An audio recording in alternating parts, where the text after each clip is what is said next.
TGIF family, thank God it's Friday. It is indeed the Friday edition of WWT Live, and there's a lot going on, but simply put, watch for the shoe. Howdy, folks. This is Willow Nightingale, and you are watching Women's Wrestling Talk. 10, 9, 8, 7, 6, 5, 4, 3, 2, 1, 0. Women's Wrestling Talk, the #1 women's wrestling network on the planet.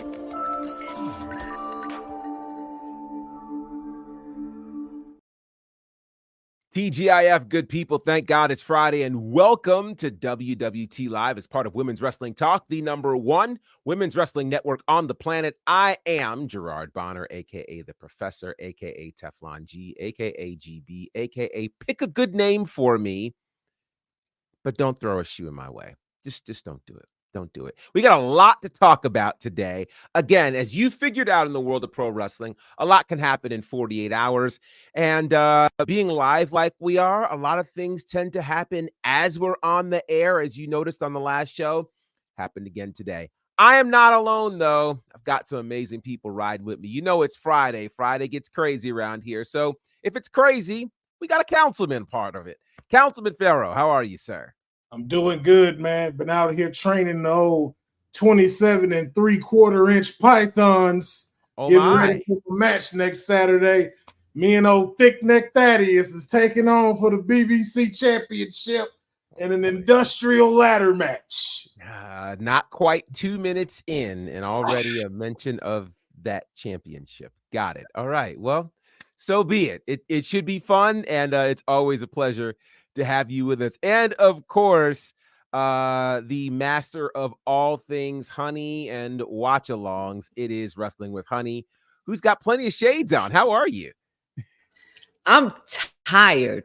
I am so tired. There are things happening in the wrestling world, and it just has not stopped. I just can't wait. I can't wait to get into it. It's good to see you guys. It's going to be a great one. It's always good to see you. And ladies and gentlemen, he is back, and it is always good to see him. And he must forgive me. I was going to have his theme music, but unfortunately I don't. But he is no less who he is. I know he relinquished his role, but just in honor that he might grab it back, we're still going to call him the mayor. He'll pick his town or province. Seth is in the building. How are you, the sir? Duke is here? Oh, the Duke. That's right. The Duke.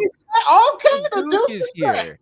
Yes. Yes, I go by many names. We'll have to. We're putting the mayor down until Hickenbottom corrects his wrong. I've retired the prescription eyewear for now, but I'm still handing out cases left and right. Well, there it is. Our theme music has appeared. It's appeared. So, I'm calling you Professor. That's funny. I'm completely flustered. It's all right. Seth, are you good, sir? Are great. You know, it's a beautiful day. You know, it feels good when you get your task done on time. It does. It's been one of those type of days. Yeah, it has been one of those types of days. And you know it's a special Friday when there has been a sighting, ladies and gentlemen. Let's just do this now. Let's just...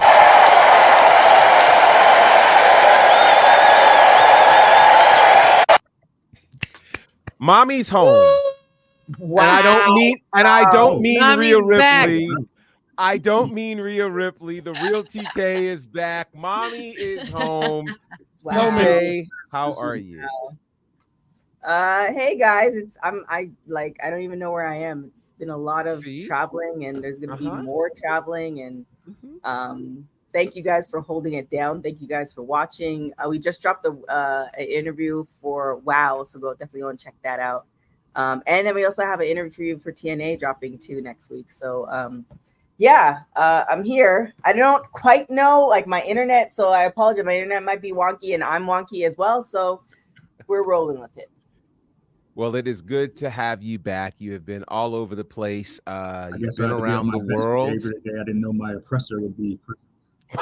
My oppressor? Oppressor. Oh my God. Oppressor. Wow. Wow. Wow. Wow. Okay. All right.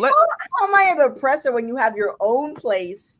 You do your own thing. I'm not whipping you to you you voluntarily show up to the shows, like oppressor. Wow. My goodness. I won't describe what happens behind the scenes because I will be reprimanded.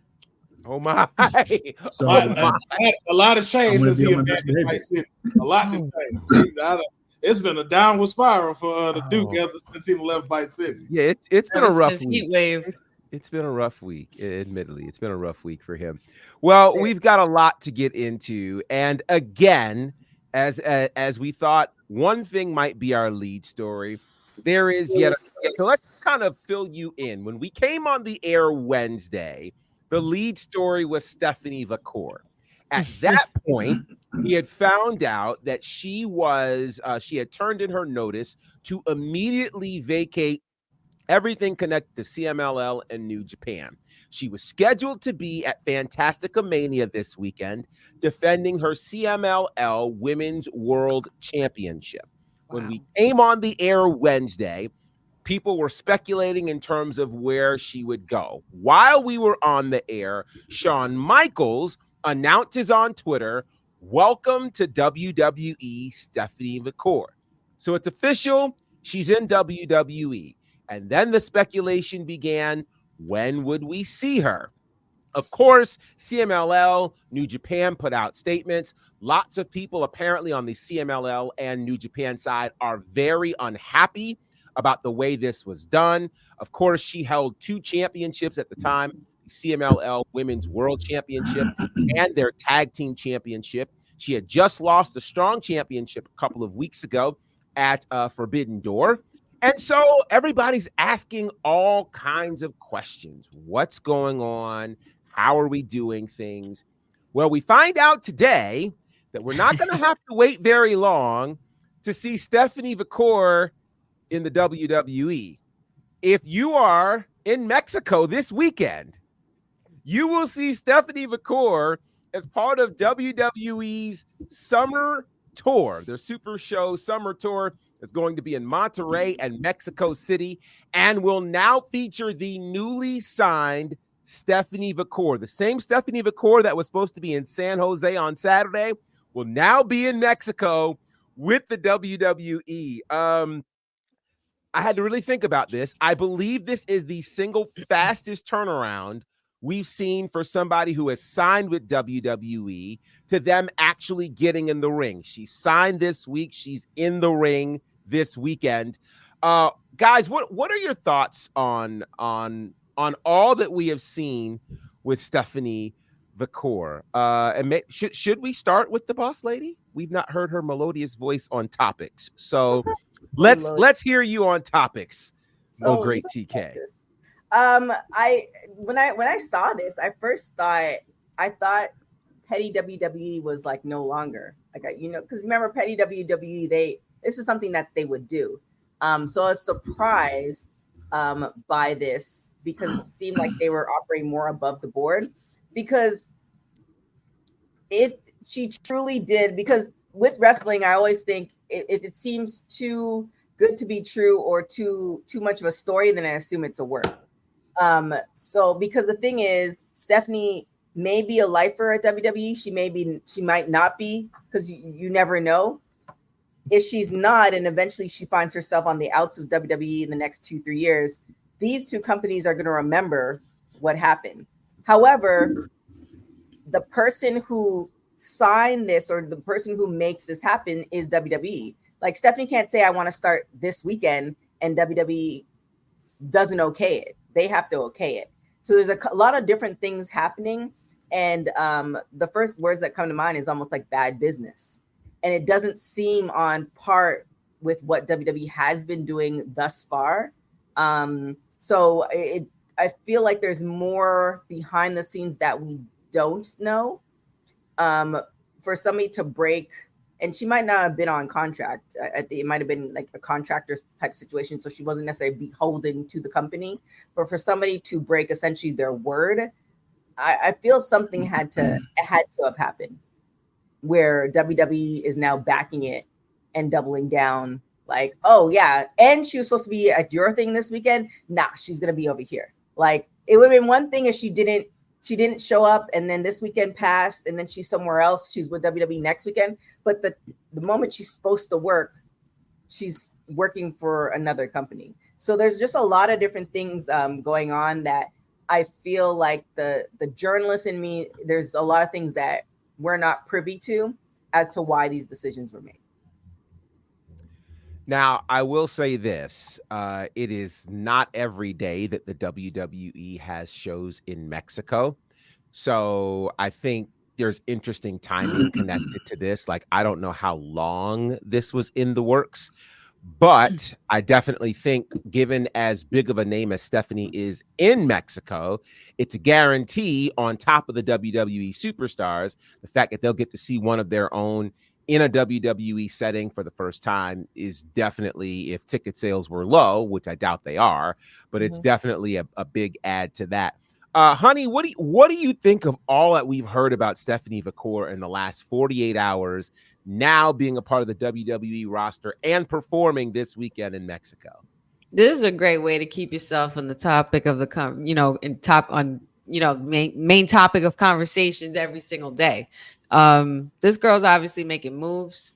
I would kind of have to possibly agree with Boss Lady about how this was how this was done or pulled off, but this literally is the fastest transition from one company to another that we've seen from a superstar, and then already going into the ring first weekend, like everything happened like basically within like 48 hours. It feels like it's just been absolutely crazy, but I can't wait to see what kind of value she brings to the company. And then we obviously know, her track record going even back to the days of NJPW and all of that stuff.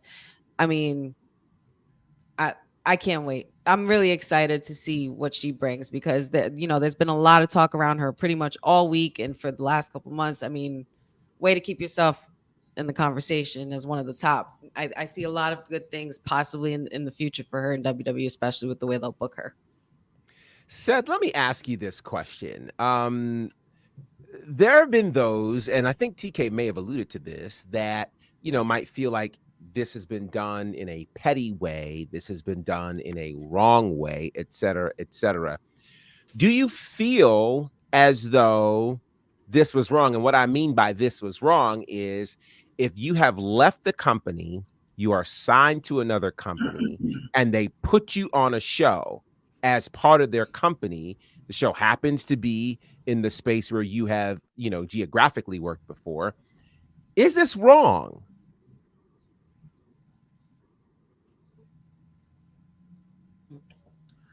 I see that side of things. I wouldn't say it's necessarily wrong, because this performer should be able to kind of write her own ticket. I'm pretty sure there's things behind the scenes, conversations that were had, like TK said, that we're just not privy to. And maybe she had an out clause at any time if she had a better opportunity. For example, TK mentioned journalists. Journalists can get bought out of their contracts at any time for a greater market. WWE is the bigger market. They came and got their superstar. I think, and we keep saying petty WWE, I think this is more strategic than not. And what I mean by that, hold on, let me get my glasses. Walk with me real quick. What I mean by that is a simple fact that this happened very fast. We know where Miss Vaquer was before. Now, if I want to be prophetic in a sense and say, wow, Kyrie, you wrestled a certain CEO. Now you're back in WWE. CEO wants Julia. Now you in WWE. Oh, you threw on a banger match with the enemy with Stephanie Vaquer. We're going to get you too. It sounded a whole lot to me like, baby, please come home. We got everything you need at the crib. So to me, I'm looking at this more strategically, in a sense that eventually you're going to have all of these dream matches, first evers, whatever you want to call it, here in WWE. And they are scouring the globe for the best possible talent to bring out the best of not only their NIL athletes, but matches that you want to see because you've seen them on other platforms already. And we can do it in a bigger spectacle fashion here at the Worldwide Leader. Pharaoh, what do you think, Councilman? Same thing. I think it's smart. Is this wrong? Is this crazy? Yeah, is this wrong? Is this petty? Is it crazy? I don't think it's wrong as more as it is like slightly unprofessional, but something the way you stated it when it first broke out Wednesday, she left for personal reasons. So again, just like to Real TK's point, we don't know what may have happened behind the scenes to where did this lead to her making the decision to abruptly leave? And to the point to where it's like, yo, it's something that's happened to where I don't even want to fulfill the duty that I said I'd do to show up and then go here. And then also too, though, on the side, I don't think there's no one here in this chat when they were younger ain't quit a job and went to a better one and just was a no call, no show, which is why no call, no show is a thing. But it's the bigger deal. And then I think something you brought up too last time, Professor, like, are there any contracts with her? Is this just off a word? Is she contracted to be at these places? No. And it's just like, hey, you got the call. And she took it. So I'm just going to throw this in here, and some might say it's incredibly irresponsible, but I'm going to throw it in here because this is a piece of the story that we have not talked about publicly on this platform. And there's a part of me that wonders if at all this has anything to do with this story. It's another story that happened back in March of last year, where she, being Stephanie Vaquer, actually filed a criminal complaint against a guy who worked at AAA and CMLL. His name was El Cuatrero. And this was filed because they were in a relationship and he apparently choked her and threw her against a wall. Right now, Cuatrero is in jail, I believe, or something is going on with that. And there has been talk that the only reason he's been there is because Stephanie Vaquer has been in CMLL. There is also talk that with her being gone, he might be released. There's a lot more to this, to TK's point, that has not been talked about. And so if this now becomes, if they talk about personal reasons, this is very personal. If you are leaving for your own safety to be in a safer and better place, so be it. Much more to get into with that, and we'll look more into that. But that is not, y'all know we don't just do a bunch of rumors and stuff. That's actual factual stuff. But needless to say, if you're in Mexico City or Monterrey this weekend and you want to see the debut of Stephanie Vaquer in WWE, you'll be able to do that. Pretty wild way to start off today's show. Kind of cool, to say the least. So then let's move to another spot, which, by the way, the fact that women have been dominating the wrestling world this week and this month is just beautiful. So we have to get into, as we mentioned, while Stephanie Vaquer will now be in Mexico City and Monterrey, her vacated CMLL World Women's Championship will be defended at Fantastica Mania in San Jose. It will involve Yuvia, Viva Van, and Willow Nightingale. Willow Nightingale was involved in the finals of the Women's Owen Hart Foundational Cup. That Memorial Cup tournament was won by Mariah May, who will now go on to face Toni Storm. But it's what happened after this match. It's got the whole world talking. As Mariah May beat the brakes off of Toni Storm in a way that I don't know any of us saw coming. Literally left her battered, bruised, and bloody through the, I don't even know what you officially call him, what role he plays. Is he the butler? Threw him through a table off the stage. She was unhinged. What were your thoughts on this as the go home scene for Dynamite this past Wednesday night? Said, we'll start with you.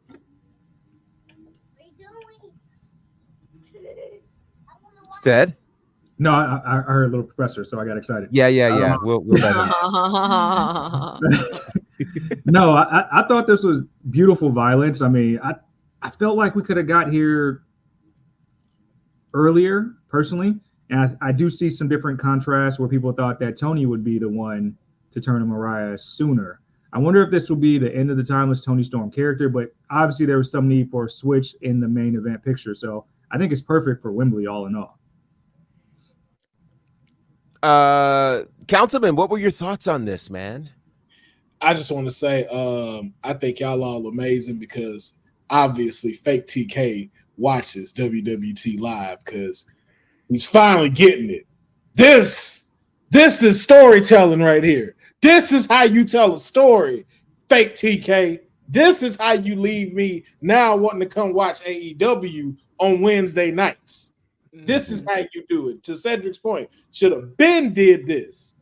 And hopefully she is above Mercedes Moné at All In when this match happens. Very interesting. Now, honey, I know you have not necessarily fancied yourself as one who regularly watches the AEW product. So let me ask you, this whole story with Mariah May and Toni Storm and where we are right now, is this something that has piqued your interest in AEW and their women's division? This story, especially in AEW and the women's division, was always something that I paid attention to ever since Toni Storm became the timeless one, like with the switch up and everything. This gimmick has been absolutely superb. And the buildup for this rivalry has been coming for a long time because I've kept up. If with anything with AEW is definitely the women, especially this storyline. I'm waiting for, even in my head at first, I was waiting for Toni to strike.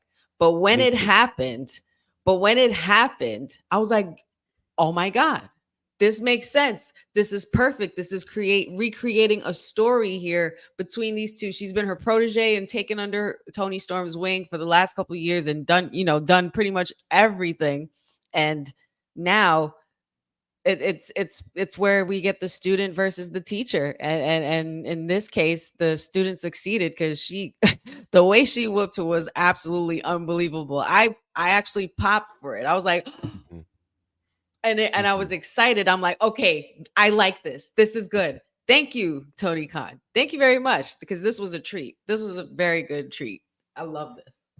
To the real TK, any thoughts about what the other TK pulled off Wednesday night? I mean, I feel like when we discussed it, we do discuss it when we cover our ROH TNA show, as far as in ROH in particular, where they have long-term storytelling. And I think with this, even though some of us may have been getting tired of, not necessarily tired, but questioning, where is timeless Toni Storm going? Like, how long is this going to last? I think it was perfect, like Honey was saying, as far as storyline. I believe Candace said it as well in the chat, as far as they had the lead up to it, and you didn't necessarily know who was going to turn on to who. I think we can all agree that we knew that there was going to turn on somebody was going to turn on somebody. Now the thing is, how is it going to be done? And the fact that, Mariah, when she got signed and prior to even when she signed with AEW, she has such a huge following overseas. This might be really great to bring more eyeballs to AEW where this particular story is concerned. I would venture to, and I know the numbers are out there, not probably, but I feel like WWE definitely has a stronghold on the American public as far as viewership. But stories like this might actually bring more international folks into AEW to watch it. So that might be the play for AEW, to kind of maybe focus, not neglect America, but also cater to, the folks overseas, which they have been with their partnerships. Yeah, this is it's really, really interesting. And we've got quite a few comments over here in the chat space. Special Nobody says Mariah brought that Japanese strong style violence and it was awesome. Yeah, it was definitely next level. Eddie James says, I give Jennifer Peppermint props for turning the AEW women's division around. Jury's still out. Jordan Kirby says, what would you rank this as in terms of all-time moments in AEW? That's an interesting question. how would you rank what we saw with Mariah May and Toni Storm? How do you rank that in terms of all-time moments in AEW? Ooh, because I think the next women's moment, correct me if I'm wrong, would be Thunder Rosa and Britt. Yes. So as far as that cage match. Yeah. Or the no holds barred match, rather. I feel like the compare the two, they're a strong Toni Storm and Mariah are probably a strong number 2.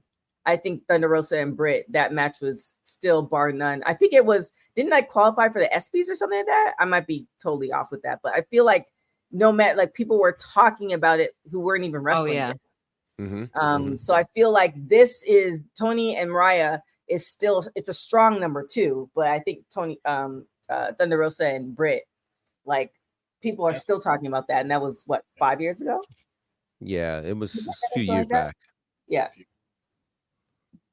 Any other thoughts on where you think this ranks in terms of top moments all time in AEW? I put it up there in, like, of all of AEW, like, not just the women's divisions, like all of that was the question. All time. I give it top 20. Definitely give it top 20. Top 20. Wow. Okay. Yeah. Okay. I don't have a particular spot to put it, but I would definitely say top 20. Okay. Okay. Said? I agree with the councilman. I don't want to be a prisoner of the moment and discount so many other big, powerful moments. So I would say somewhere in the top 20. If you want to go women's division specifically, I can easily see this sliding into the top 10. Top 10. Okay. Okay. Honey. I would have to say just strictly keep it off to a top 10 with this moment, because this was totally unexpected, where a lot of people thought the real turn would come from Toni Storm.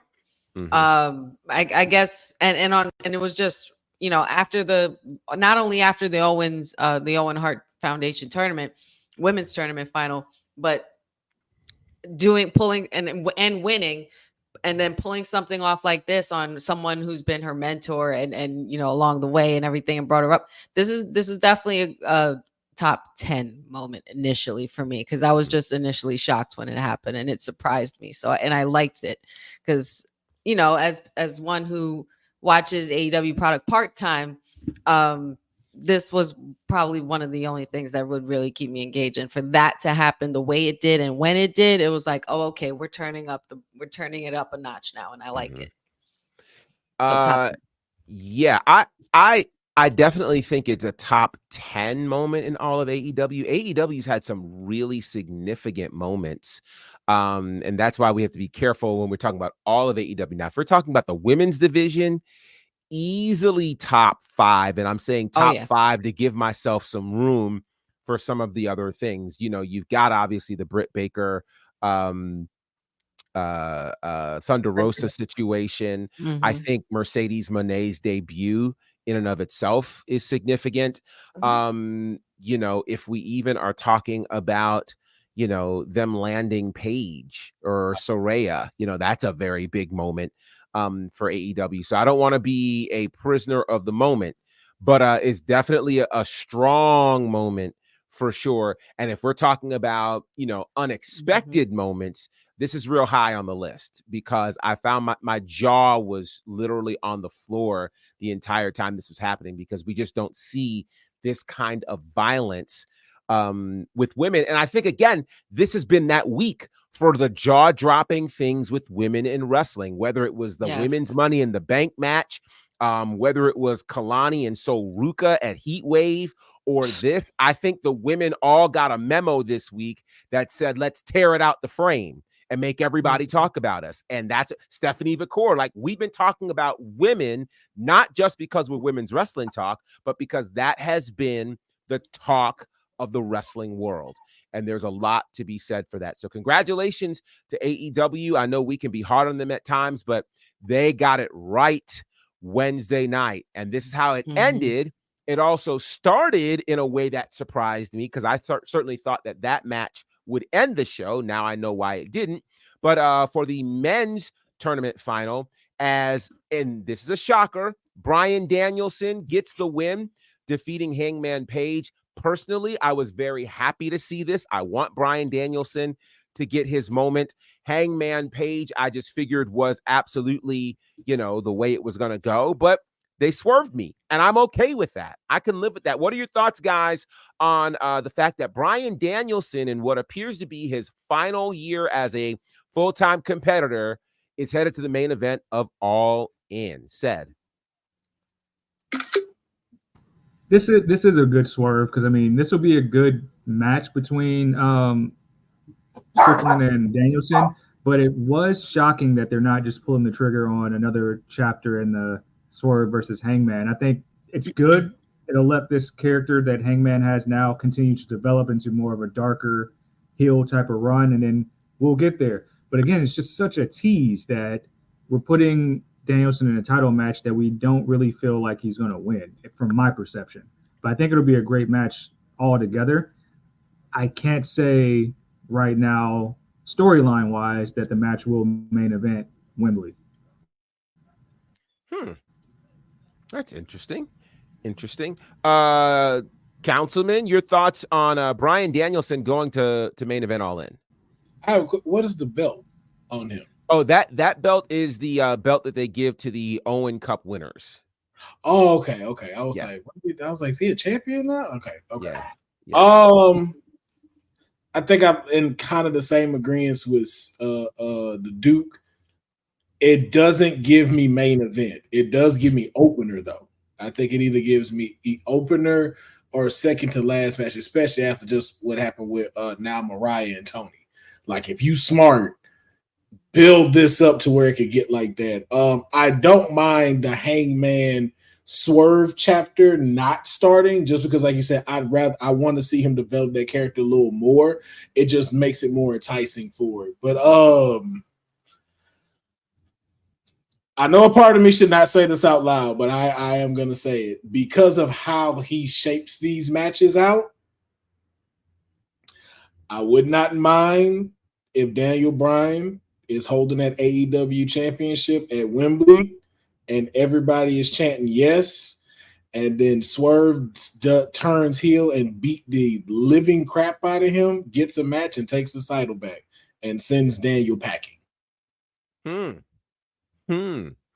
Honey, let me ask you this. Now that Bryan Danielson is heading to All In, we know it's probably his last time in front of this audience, if indeed he does what he says he does. What kind of chance do you think he has to win the championship and have that moment?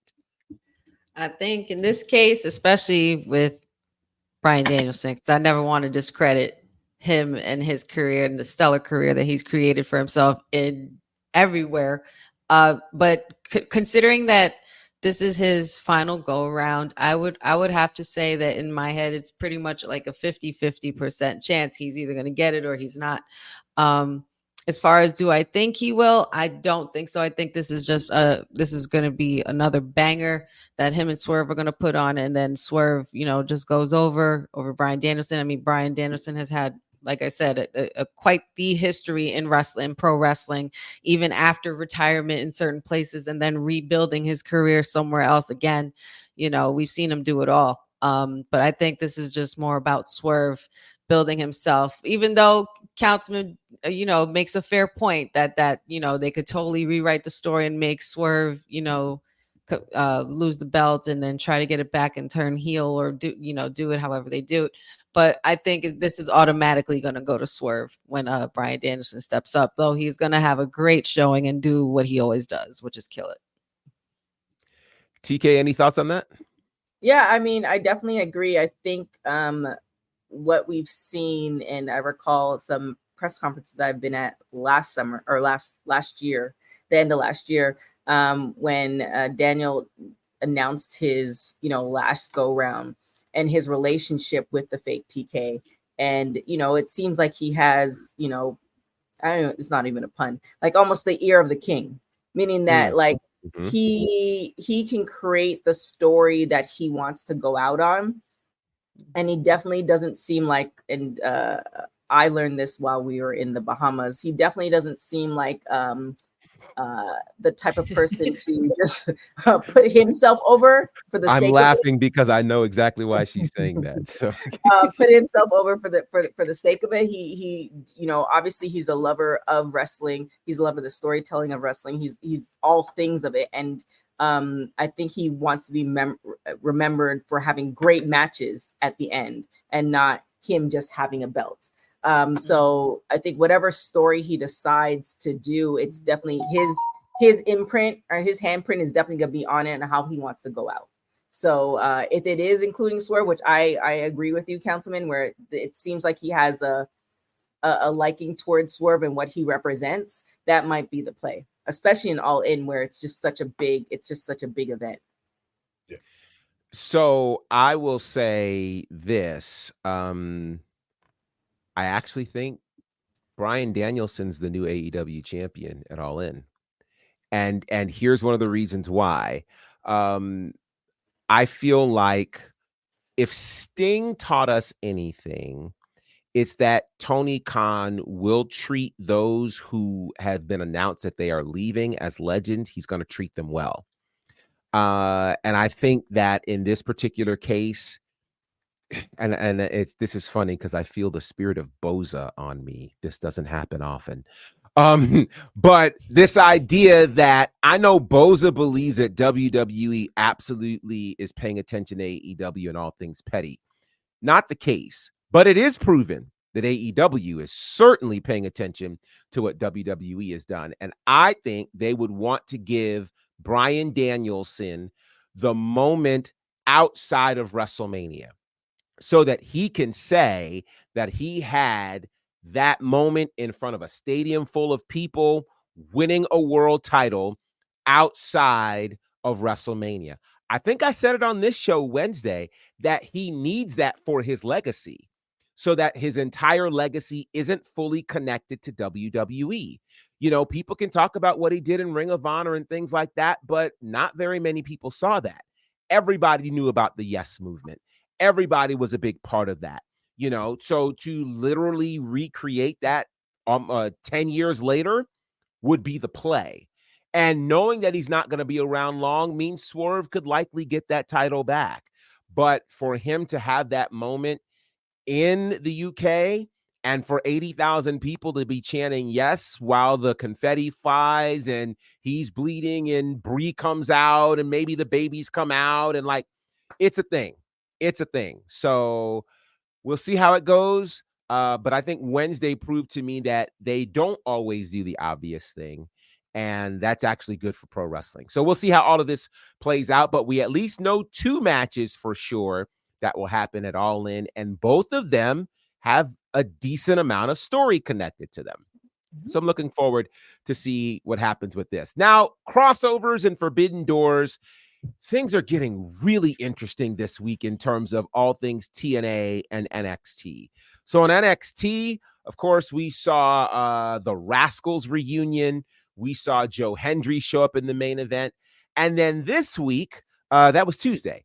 Last night on TNA, Izzy Dame answers the open challenge for Jordan Grace's world championship. And then there was a match between Zachary Wentz and Charlie Dempsey. And before we knew it, we had another member of the No Quarter Catch crew showing up. What's happening, guys, with this crossover? It is really quite amazing. And we're seeing just as much NXT talent head to TNA as we are seeing TNA talent head to NXT. What do you make of this? TK, I'll start with you.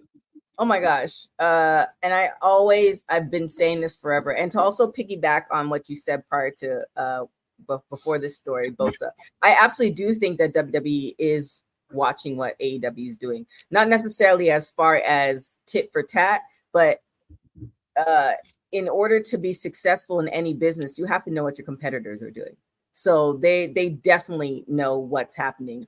And I think they've gotten off of the petty train, because at the end of the day, at least for the foreseeable future, for the next 5 to 10 years, WWE is going to be number one. Like AEW, I think there was a moment in time where people thought AEW was going to take over WWE based off of the Vince McMahon era and the ending of it, but WWE has a foothold as far as in the number one spot right now. So there's that. As far as the Forbidden Door, I mean, we know that there's a deal of some sort with TNA and WWE, and it does seem like it's benefiting both parties, especially with those two brands, TNA and NXT. I'm curious to see what the ratings look like. Like what does, and you know, yeah, where are you, Bosa? As far as that, I see you now. As far as where the ratings going, as far as TNA and NXT, I think it's a good look. I'm just afraid that no matter what, nothing's equal in life.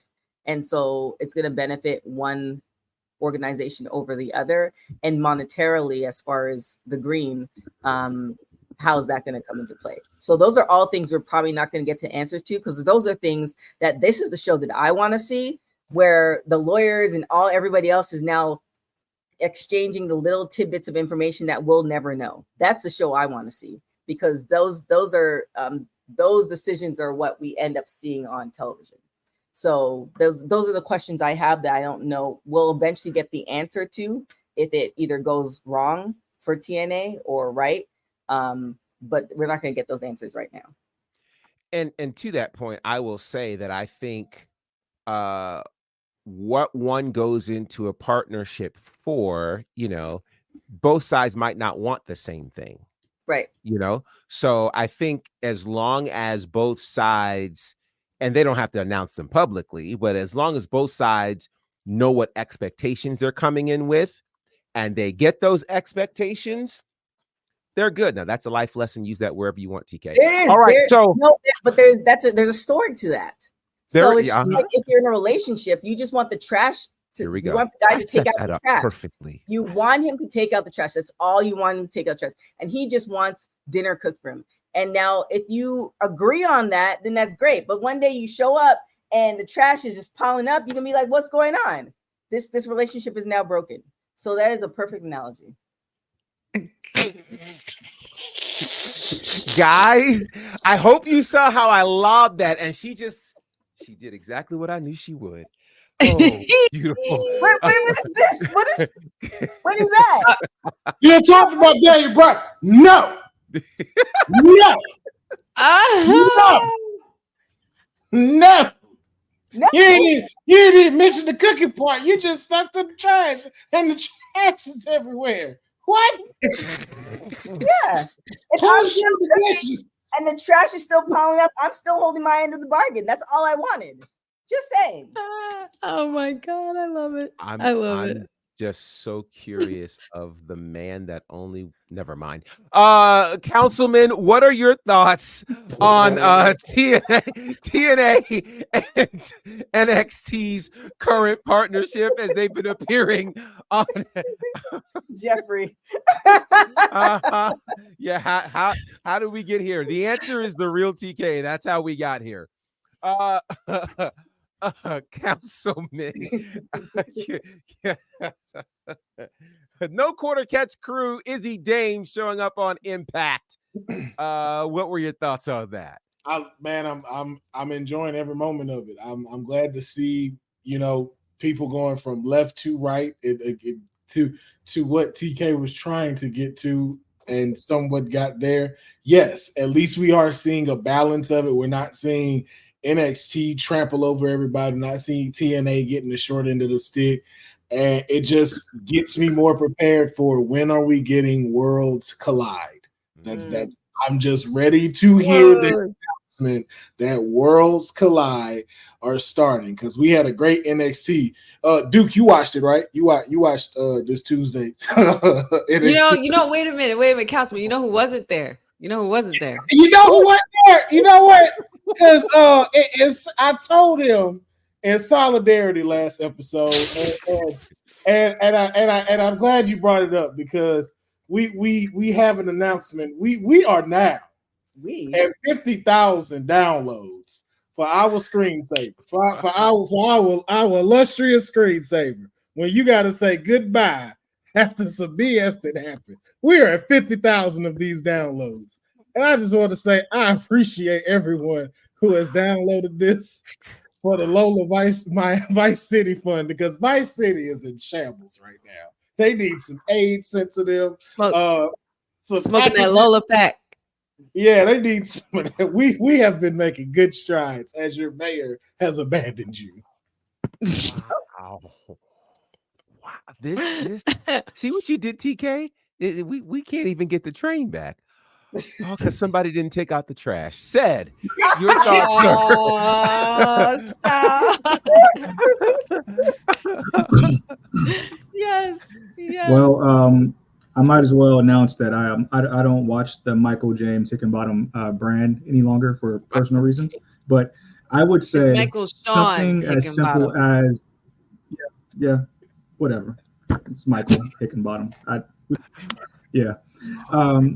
I will say something as simple as having the lower thirds of the superstars and where they represent on a different show is powerful for those people who are hardcore fans of this show. So when you have the TNA logo on the WWE show, when you have the WWE logo on the TNA show, it's going to cause you to want to know more about those superstars. Those crossovers in itself are very impactful. And I would like to also announce they have nothing to do with prescribed gender roles and things that you would do in the household.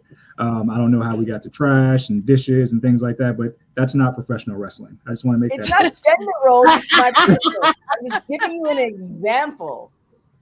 I mean, I want to take out the trash, but she could take out whoever she is could take out the trash, and you could cook whatever floats your boat. I was just giving you an example. Hypothetical.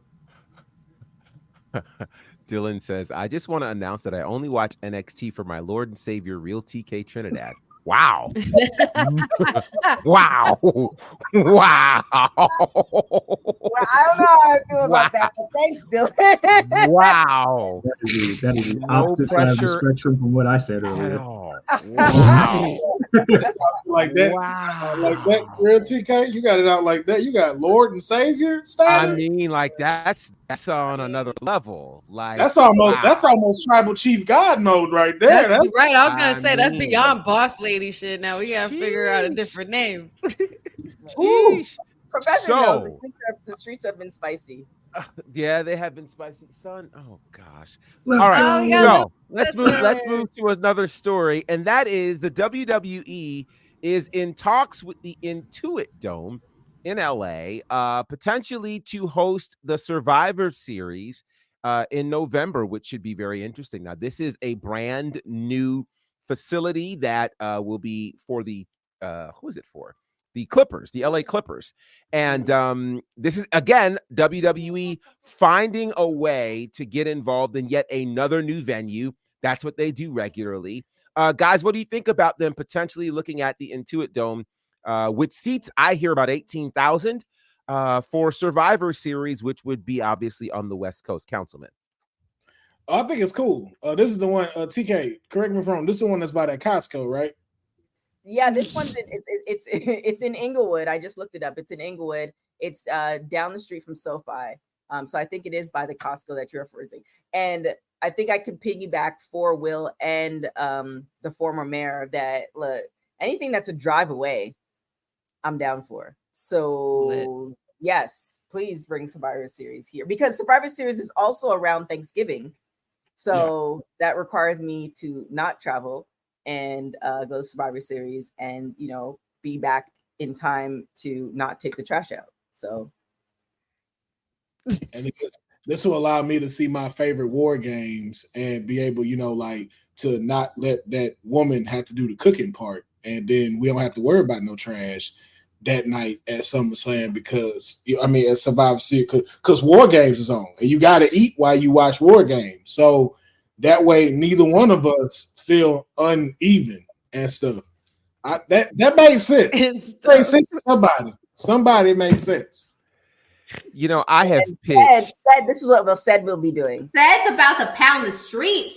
This is God, good God. You know what? This is the one time I will co-sign that, because if Survivor Series is in the Intuit Dome, your boy will be walking. I beg your pardon. Because if it's right next to SoFi, all I gotta do is scan my little NFL media badge, and walk myself from SoFi Stadium right over to the Intuit Dome. So streets will get pounded that night, consensually, of course. I'm gonna be on one of these birds loose. Boy. I'm gonna be scooting loosely over there. Consensually.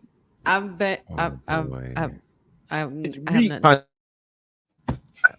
You can pound streets without having to deal with garbage and cooking. I just want to let you guys know that. Just want to make sure that we're clear. Like it's beneficial for both sides. You know, don't have to get into the household chores. We like cake over here. This is completely fallen off the rails. To be fair, we gave y'all a solid Monday and Wednesday. Okay. it was falling off on Wednesday. So, but this completely unhinged. Completely unhinged. But to answer your question, I am excited that it is coming. I look forward to seeing the stadium complete, and I think the best way to see it for the first time for someone like myself who does like architecture and graphic design, like how the Duke was talking about with the lower thirds on NXT. I look forward to my first time in that arena is a WWE PLE. So I think that's the best way to cap this thing off by having the WWE grand opening for it. I think it'll be pretty amazing for sure. You know what I thought about?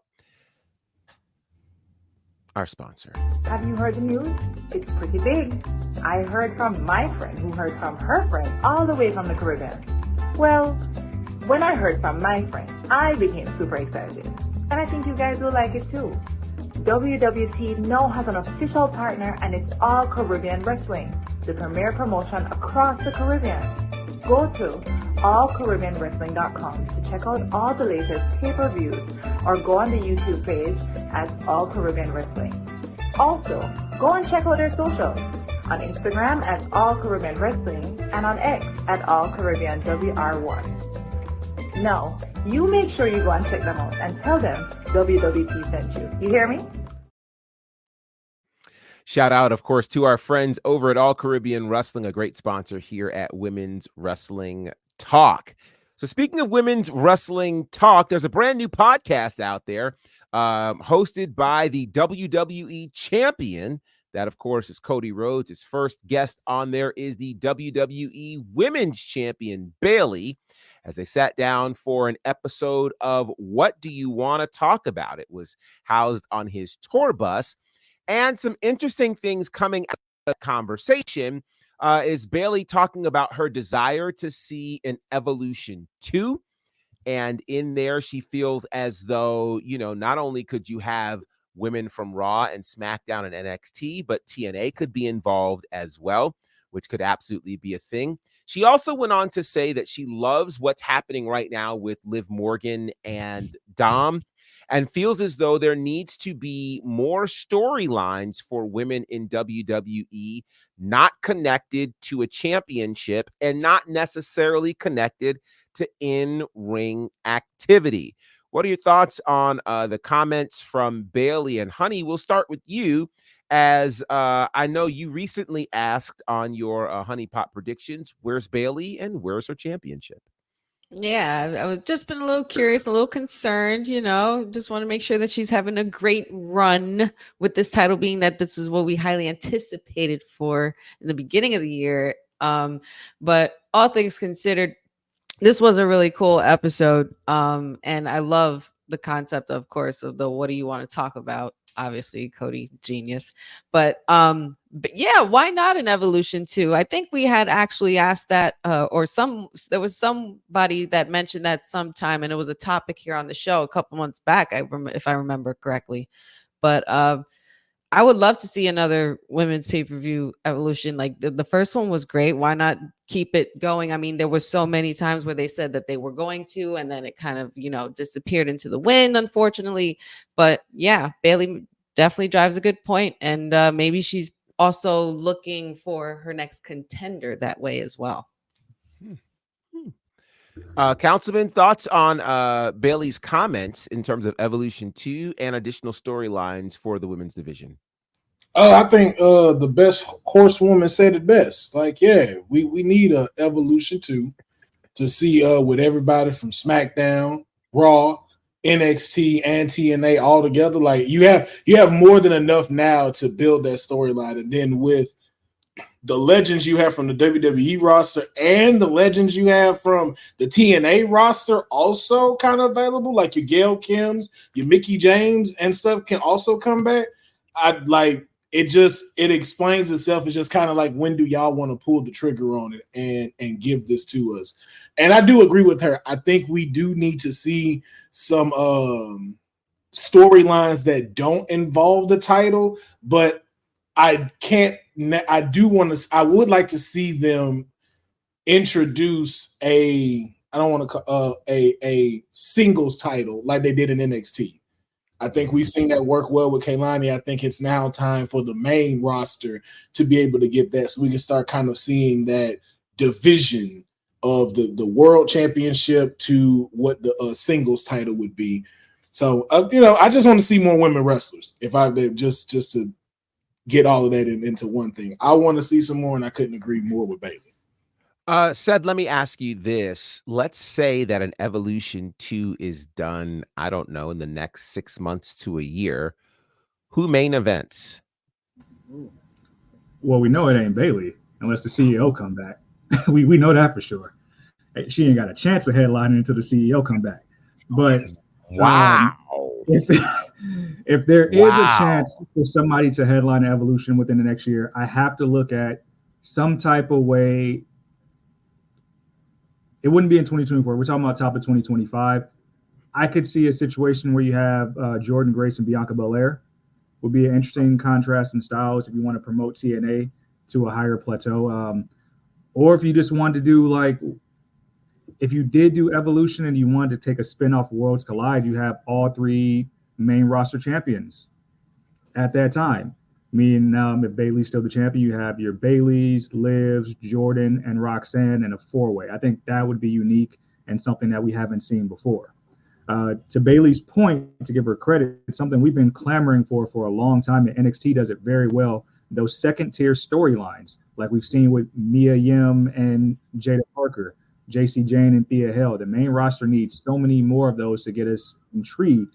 And there's a good opportunity to do those type of things. Like whenever the Wyatt Six gets tired of chasing Chad Gable, whatever they do with Nikki Cross can be one of those things that they highlight that people will probably gravitate to. More of those storylines are needed because unless you have something to sink your teeth into in the women's division, like for example, a lot of Bayley's title defenses haven't really been highlighted. So those secondary stories are needed just to get to that point. TK, who do you think should main event Evolution 2 if it happens in the next 6 months to a year? I mean, well, how long is Charlotte out for? I'm probably she should be back. I'm imagining the next 3 to 4 months because it's supposed to be 9 months. Yeah, I feel like some people are tired of her, but I feel like Charlotte Flair is always a good bet, especially for something like this. I feel like you can't. If I were in the room and it's and we've seen the videos, she's coming along splendidly as far as recovery. I wouldn't. This potential PLE wouldn't happen. Not necessarily hinging on Charlotte, but the timing would be great, and I would want to include her in that picture some way somehow. I think somebody spoke about the dream matches and the Forbidden Doors, like Charlotte against anybody in TNA, which up to maybe 2 years ago, we thought we'd never see, because we already know Charlotte's a lifer as far as WWE. So like Charlotte and anybody outside of the folks who've been in WWE for a long period of time, a match with Jordan Grace, what does that look like? So I think there's just a lot of different potential in general as far as who would be the head. Like, match cards is always subject to change. Like there's just so many possibilities. We have a whole bunch of women in NXT coming up. Trish Stratus is still in the picture in different ways. So like, me, I'm always a fan of my Canadians, despite people keep asking me about this Kendrick Drake thing. That's something different. Trish is always gonna be Trish. and she can still, to me, make a great match. So like that's a potential too. And I know that's old school, but we have so many different possibilities, especially with the Forbidden Door. And then I mean, this is just shooting it out there, because I think what Mercedes is signed for 3 years. Is it 3-year contract with AEW? 3 years. That's correct. Mm-hmm. So 3 years, but I don't know, the way WWE is moving with their partnership with TKO and Endeavor. I mean, yeah, that's 3 years, but all contracts can be broken. So there's that. That's interesting. There was something I was going to I feel say. like that was insider information. Right? Okay, I'm glad I wasn't over. I feel like that was insider information. Like, what you know, we don't know. Really saying anything. Yeah. I'm just saying business is not for dealing in business, and I'm on a very small level, not even near WWE's status, but being in rooms with people who have big companies and operating my small little company and seeing how businesses work, rules of engagement that the folks like us follow, they don't follow. The things can happen. Things that we think that could never happen could happen. Cedric, she knows something. She knows. You got to read between the lines when TK. Yeah, that did not help. First thing she said, if I was a person in the room, and in that same statement said contracts can be broken. Mm-hmm. You just got to read between the lines a little bit and see that TK knows something we don't know. Now, here's what is interesting. Just consider, we talk about Charlotte Flair and all of those things. It's amazing to consider that in the only Evolution PLE, Charlotte Flair was not in the main event. Matter of fact, it was Charlotte versus Becky, if you can imagine that, and that did main event the show. And then also, if you read Becky's book, and I know we talked about it plenty of times, and I might run it back and actually do it. If you read Becky's book about that match, that wasn't even how that Evolution, according to Becky, they forgot certain things, how the match was supposed to be. Yeah, they messed up how the match was supposed to be. They didn't have the right equipment. They did a lot of stuff on the fly. Like, they really didn't have it for that particular match. They really didn't have the time to actually put a really banger of a match together. But it was a banger. Yeah. And so now imagine if WWE put all their effort in, like they put into the Saudi shows, like they put into any regular PLE, what Evolution would look like. Because if we're going according to what Becky said, we got a 75% WWE backing. Like, we're going to give you all this, but we not really. But if you think about it, that's actually true. I mean, they went from the Nassau Coliseum, which only seated about 10,000 people. And if you're going in the New York area, usually when they're in New York, they're going to hit Madison Square Garden. Mm-hmm. They're hitting Uniondale for a smaller show. So they set up for a smaller situation. I would be intrigued to see what Evolution would look like in this iteration of WWE with Triple H on board. I think it would be incredible. Oh. And again, it seems crazy when you look back and think that Charlotte and Becky didn't main event, but Ronda and Nikki Bella did. So do with that what you will. So let's talk about this, because there's been a lot of talk about Julia potentially coming. We know Stephanie Vaquer is signed, and there's another name that's floating around. And I know I'm imagining Dylan will have a lot to say about this name. Her name is Delta. She is a big star coming from Australia, who apparently last weekend finished up her time in Australia, and it is believed that she is WWE bound. This is being said to be a big signing, and what they are saying is that she is better than Rhea Ripley was when Rhea Ripley showed up in WWE. They're saying a lot about Delta.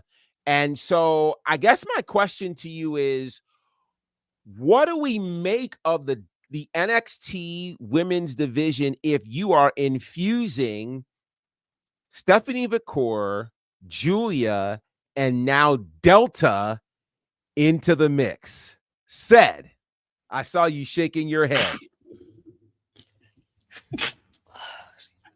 I don't want to answer this question. We talked about this off the air. Nah, next person. Nah, I can't. Too soon.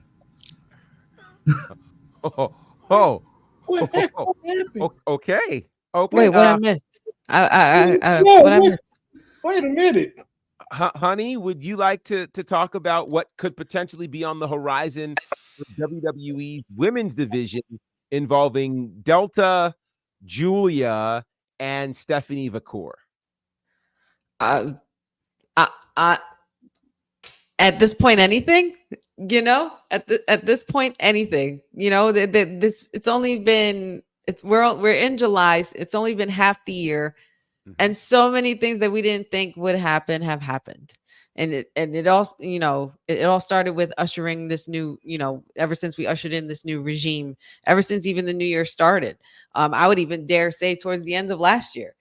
But I don't know. I personally am not quite fully familiar with Delta, but if people are highly anticipating these women's names, like I see that they are all over the internet and online and on my feed and everything, things are about to get really, really serious. And why not have a women's evolution when you include all of these types of names? Councilman, what's going on here with this women's division in WWE? Are they stacking the deck? I think they are, and I think they're just again, I don't know too much about Delta either, but I'm starting to like to see the blend between, let me not call it independent because I got in trouble last time I said independent by a fan. Non-performance based stars like they've brought from the Performance Center, and that mixture of like seasoned veterans out there in indie promotions and other big promotions coming. I'm starting to see like there's a balance there for women, and I think it's just, hey, you're finally investing in it. I hope and even back to Bailey's point, like continue to develop more stories for them and keep them going. Again, I'm just impressed by the women wrestlers right now. So I think you just adding more people that people want to see, like Delta. I think it just works. Again, I don't know her, so I don't know if this is a good thing or a bad thing, but we talking about her, so I guess obviously it must be a good thing that she coming. But said it's scaring. I was about to say, okay, Mariah Carey with the I don't know her.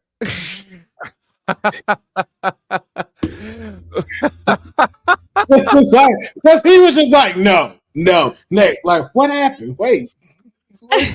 So I fully sense where Seth is. So I'm going to ask a question that hopefully either he can answer or it might really cause him to shut up. I don't want him to shut up. So, but here's the question. The question is, are you in any way concerned about what the additions of these worldwide stars could do to those who are currently in the Performance Center or in the NIL program? Will it push them back, or will it cause them actually to be better because of the level of competition they'll have? So our train has already been derailed, which wasn't fair. It just flat out was not fair. And literally days later, we want to sign a gauntlet of world-renowned athletes when we have an entire PC already producing these said athletes. I think it does push people to the back of the line because the shiny new toy is always fun. But I want to be clear here that we got the shiny new toy already in NXT, moving merchandise hand over fist. And I don't need to go into details of what that is. You guys got the aqua shirts. You've seen them. But Stephanie Vaquer, more experience. Delta, more experience than a lot of these people who are from the NIL program. So they're going to know how to do certain things in the ring better off top. They're just learning the American way as well as getting adjusted to society and learning how WWE does things, and also just how to be on a live camera. So I just think hopefully it levels some things out, because there are some people who are still getting their feet wet, which is why this TNA partnership is fruitful, because they can still get some work on that side of the fence too. But for those who are at the top of the card, that we talked about for a long time, that is just Roxanne and everybody else till Lola got there and Sean did what he did. But now you have more people that can kind of step right into that stratosphere, and you wouldn't question it. Yeah. Now we were seeing some footage of Delta and it disappeared, but that was footage of Delta and what she's doing. We'll probably get that back at some point, but Delta is certainly a worldwide star, and we'll be talking about her, I'm sure, as the days and weeks progress.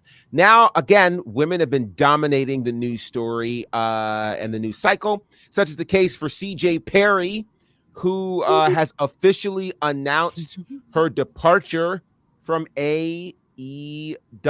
I think that's very, very interesting. What are you doing? Just wanted to say hi. Son, I'm literally on a live broadcast. You just can't come in and just start talking. I know. So then you have to go out and let forward. Dude, that's the way. That's how it goes. I give you 35 seconds. Okay. 35 seconds. I'm putting the timer on. Okay? Cannot believe you are doing this, but we're going to do this. Wait, hold on. 35 seconds. The timer is going to start.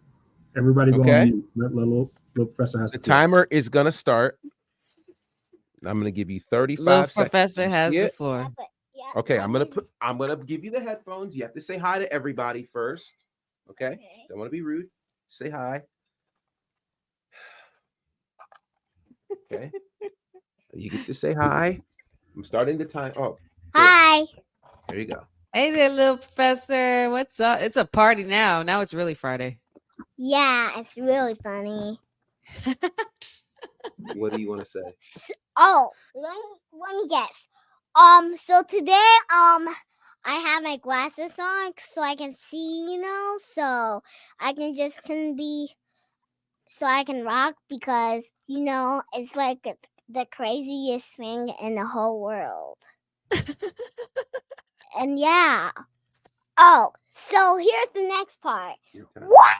I'll give you 30 more seconds, okay? Finally. 30 more seconds. Go. And then we had to do stuff, because when we had to, this particularly happened, so all of that 19 things to the big party. The big party started at 85 p.m.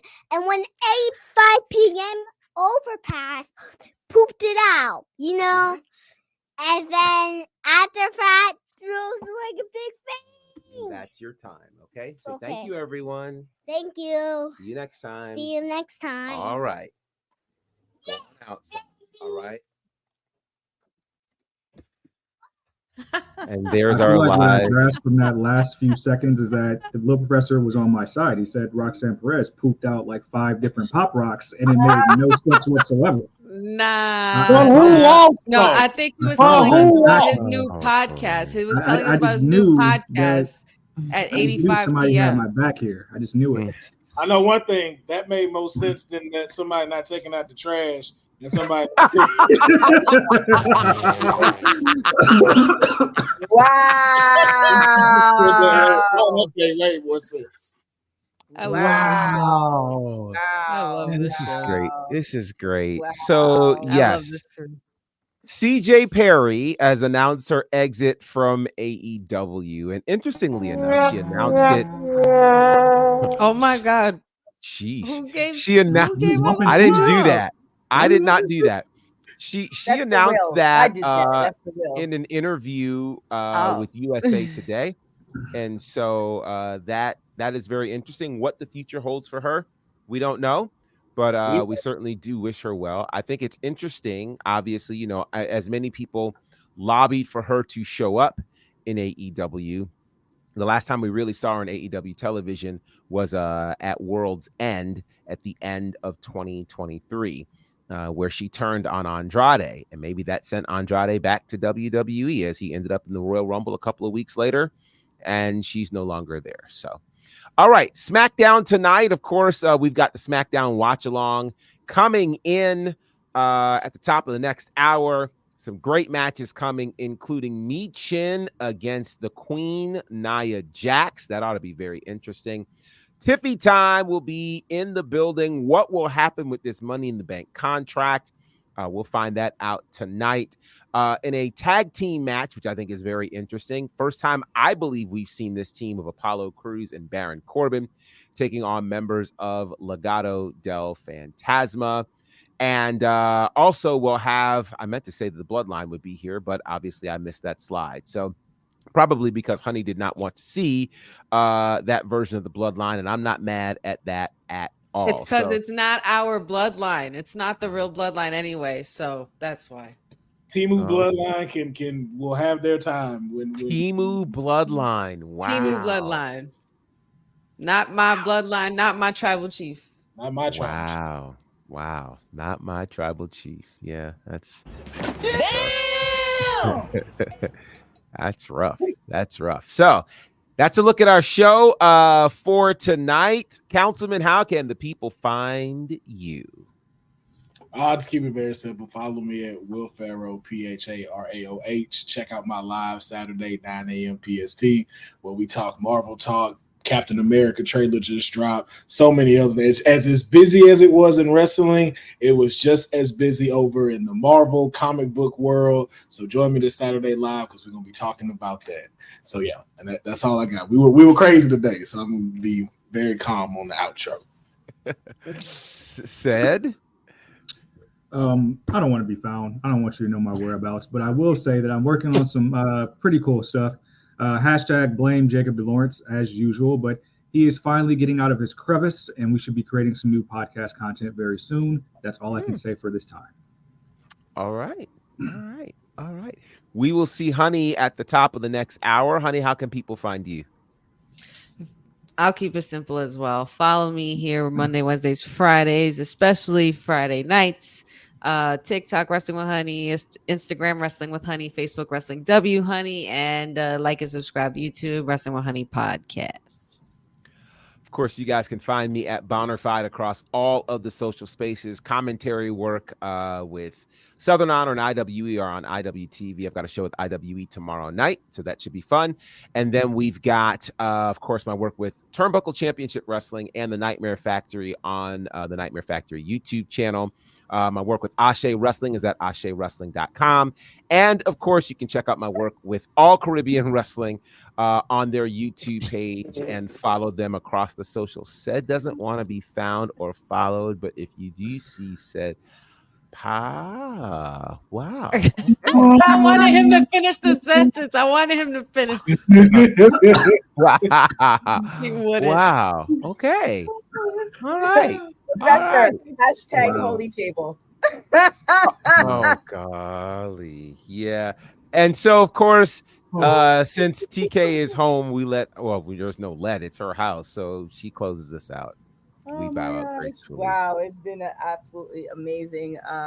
We are looking to do some more watch alongs, so coming down the pipe. With that, like I said, we have a WoW interview that just dropped with Candy Crush and Coach Campanelli. Really interesting stuff with them as they're the trios champion. We have a TNA interview dropping as well as two more interviews, and then our partnership with All Caribbean Wrestling. We have a couple interviews dropping there, as well as I believe a possible announcement with them next week. We're just finalizing. Yeah, I was going to say in Joe Hendry. Yeah. We're just waiting for the details to get finalized before we make that announcement. But yeah, a lot of great things are happening, and we're rebuilding our website thanks to Will. So be on the lookout for that. So a lot of good things are happening. You can follow me on everything at TK Trinidad. I mean, just pop out sometimes. So there's nothing much just to see as of yet, but definitely check all that out. And thank you guys so much for watching. Look, Jeffrey, just so you know, I can't remember the last time I took out the trash. I didn't even take the trash out when I was back home. I just don't. I don't take trash out. It's just not. Who takes out the trash at your home? The man.